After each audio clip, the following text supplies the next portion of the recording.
Somebody just told me they've not seen anything like this since the Troubles.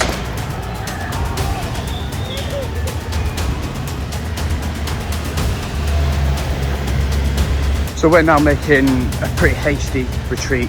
As I finish recording, the same van came down with a bigger van behind it. Disorder has broken out in Northern Ireland after the attack last night, allegedly by a Sudanese migrant. Now, about 1,000 people gathered on the Shankill Road, which is just in front of me, down the road about 300-400 metres, and community leaders called for peace. They asked people to come out, but don't get themselves arrested. They said they'd learned from the Troubles and there was no point in young men being sent to prison.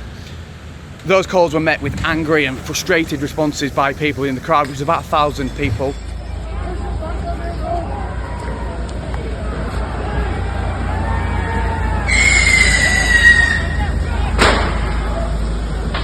You can see a burning car behind me, and it's not an isolated incident. Behind me, houses have been kicked in. There's glass on the floor.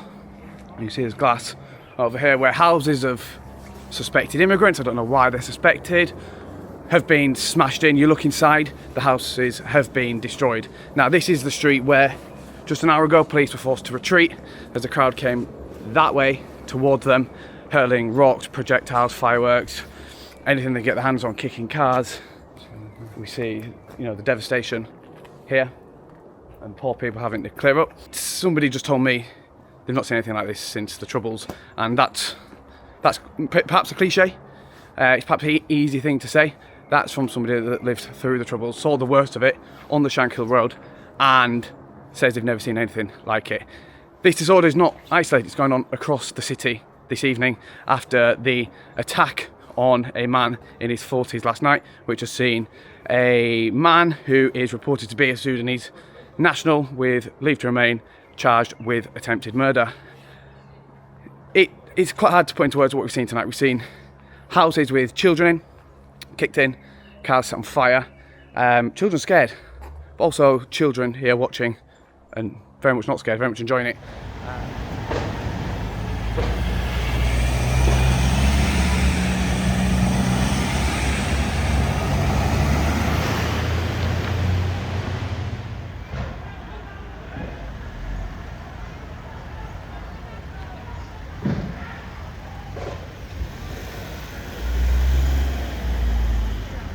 We, as journalists, were collared. The cameraman, who has a bag, was told in no uncertain terms to go away, and very much not in those words, leaving me on our own. So we did our best to report as best as we could, and the situation is ongoing. It's going on across the city, buses set on fire, and it doesn't look like it's going to quieten down anytime soon.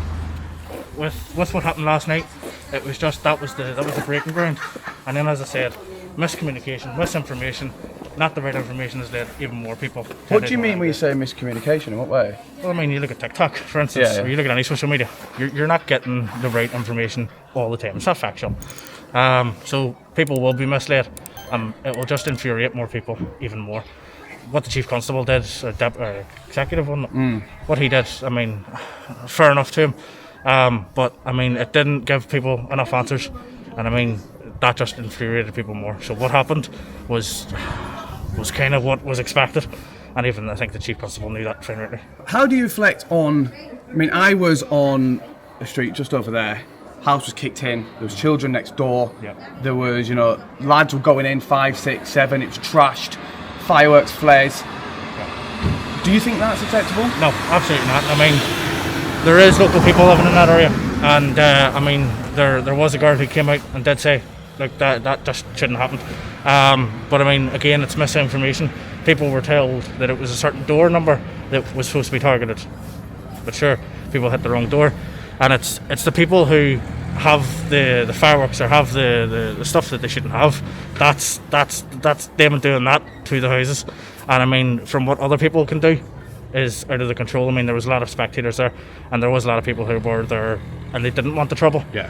So I mean, you can see that on their faces. Yeah, and you could, if you were there, I'm sure you would be able to see that people did disperse after the house went in, and people were running in the house. And I mean, that was something straight out of that was even worse than maybe what happened last night.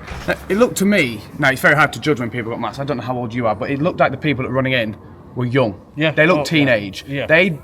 But they didn't look angry to me. No, they looked opportunistic. They looked like they were showing off to a crowd. Yeah, well, I think it was mostly that they were sort of entwined to make sure that they were young, yes, and I think that it was mostly to do with the fact that they were angry, but again, they were afraid as well. They're human.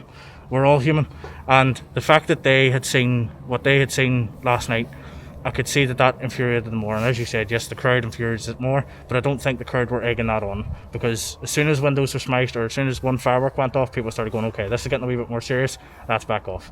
And I mean, the police weren't there, the police didn't show up, it didn't make it worse. And I just seen them necessarily disperse after that. I wasn't around for the one there in Woodville Avenue, so I didn't see that. So this is my first time in Northern Ireland, and I saw what was happening, and I thought the police will be here in a minute. 5-10 minutes passed, there was no sign of police. No. And it seemed to me when the police arrived, it inflamed tensions to an extent. It does. A lot of people shouting, "Get out! You're going to have more houses ruined by your presence." Well, can you blame the police if houses are having people running into them? We're just having a chat. What about? Just what's been going on tonight with the protest. So we're now making a pretty hasty retreat away from the Shankill Road. We were interviewing somebody who had been at the protest when a van pulled up, and something just didn't feel right anyway. He kept circling back, and we realised pretty quickly that it was probably best that we leave.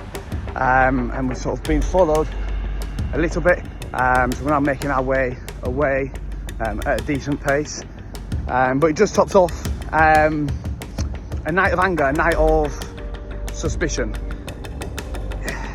I've covered asylum protests quite a bit.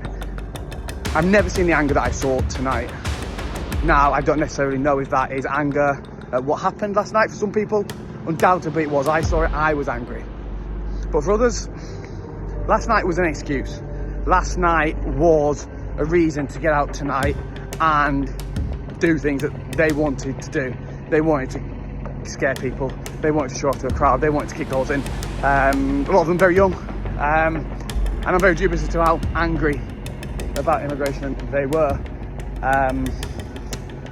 So yeah, that is how it is in Northern Ireland. You know, one person we spoke to said, this is how we do it in Northern Ireland, and I don't think they're wrong. So we are making a pretty hasty retreat out of the Shankill Road now. There's a helicopter up there. Hope he's looking over us. I don't think he is.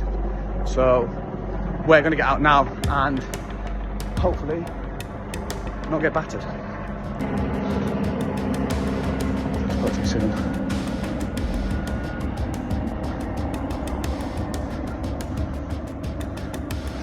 As I finished recording, the same van came down with a bigger van behind it at decent speed. Just gone past the front of me now. Hard to know, but it was the same van. We've seen it 3, 4, 5 times now. So we're now sort of just holding fast and hoping that it's not noticed us.